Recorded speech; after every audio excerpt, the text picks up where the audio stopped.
দিনে তাপমাত্রা বাড়লেও রাতে কমছে না শীতের দাপট। এমন আবহাওয়ায় গাইবান্ধায় বেড়েছে শীতজনিত রোগের প্রকোপ।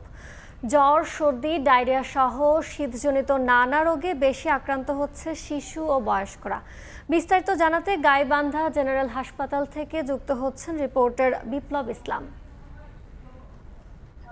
দিনে কিন্তু অনেকটা স্বাভাবিক তাপমাত্রা রয়েছে, কিন্তু সন্ধ্যার পর থেকে কিন্তু আমরা দেখছি যে সকাল 7টা থেকে 8টা অবধি কিন্তু এখানে প্রচন্ড কনকনে শীত বইছে। এই শীতের কারণে কিন্তু আমরা দেখছি শিশু এবং বয়স্ক রোগীরা কিন্তু আক্রান্ত হচ্ছে। বিশেষ করে যদি ডায়রিয়া আক্রান্তর কথা বলি, সবচেয়ে আশঙ্কাজনক হারে বাড়ছে কিন্তু গাইবান্ধায় ডায়রিয়া রোগীর সংখ্যা। আমি আছি গাইবান্ধা জেনারেল হাসপাতালে। এই হাসপাতালের তথ্য কিন্তু বলছে যে আজকে কিন্তু ৩৯ জন রোগী কিন্তু সকাল পর্যন্ত ভর্তি রয়েছে।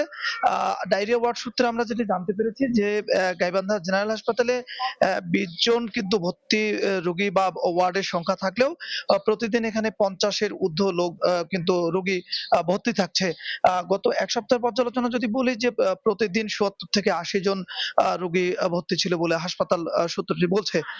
যদিও গত ২ দিন থেকে রোগীর সংখ্যা কিছুটা কমছে বলে হাসপাতাল সূত্রটি বলছে। তারা যেটি বলছেন যে এই যে অসুস্থ শীতজনিত রোগী, এই অসুস্থ রোগীদের মধ্যে কিন্তু সবচেয়ে বেশি হচ্ছে শিশু এবং বয়স্করা। এবং ডায়রিয়া, সর্দি, কাশি সহ শীতজনিত যে রোগ, এই রোগে কিন্তু আক্রান্ত রোগীর সংখ্যা আমরা সবচেয়ে বেশি দেখছি। যদি গাইবান্ধা জেনারেল হাসপাতালের অন্যান্য ওয়ার্ডের কথা বলি, সেগুলো কিন্তু একই অবস্থা। সবচেয়ে সর্দি, কাশি, শীতজনিত রোগীর সংখ্যাই কিন্তু সবচেয়ে বেশি। এবং জেনারেল হাসপাতালে কিন্তু আমরা দেখছি যে তাদের যে নির্ধারিত ওয়ার্ড, তাদের যে নির্ধারিত থাকার জায়গা, সেটি কিন্তু অতিক্রম করেও কিন্তু একেবারে বারান্দা এবং সিঁড়ির নিচে কিন্তু রোগীরা চিকিৎসা নিচ্ছেন। শিশু রোগীরা যেটি বলছেন যে শিশুরা এখন বিশেষ করে রোটা ভাইরাসে আক্রান্ত হচ্ছে। যে কারণে কিন্তু এই রোগবালাই বাড়ছে।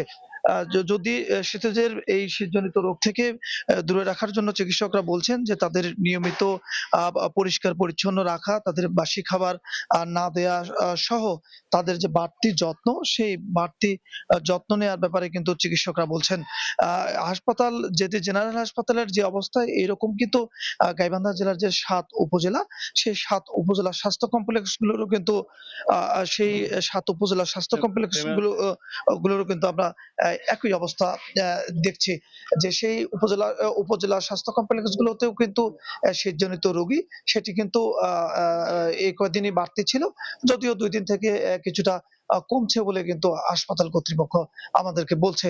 এই হাসপাতালের পাশাপাশিও কিন্তু যে তাদের যে বাসায় থেকে চিকিৎসা, সেটি নিয়েও কিন্তু অনেক হৃদরোগী ভালো হচ্ছেন।